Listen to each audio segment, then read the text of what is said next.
بسم اللہ الرحمن الرحیم۔ السلام علیکم ورحمۃ اللہ وبرکاتہ۔ سیدنا ابو ہریرہ رضی اللہ تعالی عنہ سے روایت ہے کہ رسول اللہ صلی اللہ علیہ وآلہ وسلم نے فرمایا، جب اللہ تعالیٰ نے جنت اور جہنم کو پیدا کیا تو جبرائیل علیہ السلام کو بھیجا اور اس سے کہا، جنت کو اور اس میں اہل جنت کے لیے تیار کردہ چیزوں کو دیکھو۔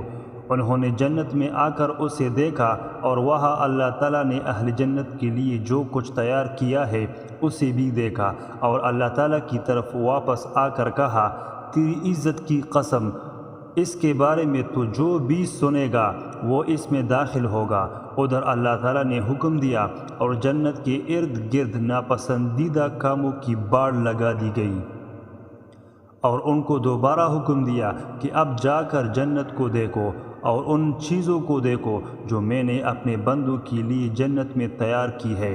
جبرائیل علیہ السلام جنت کی طرف گئے اور اس کے ارد گرد انسانوں کے ناپسندیدہ کاموں کی باڑ لگی ہوئی تھی، اور اللہ تعالیٰ کی طرف واپس جا کر کہا، تیری عزت کی قسم، مجھے تو اندیشہ ہے کہ ایک آدمی بھی جنت میں داخل نہیں ہو سکے گا۔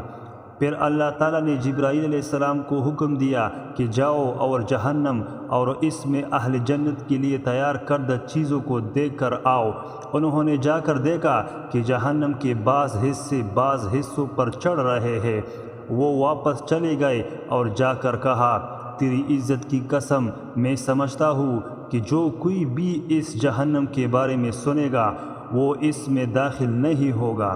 ادھر اللہ تعالیٰ نے حکم دیا اور جہنم کے ارد گرد شہوات یعنی انسانوں کے پسندیدہ کاموں کی باڑ لگا دی گئی۔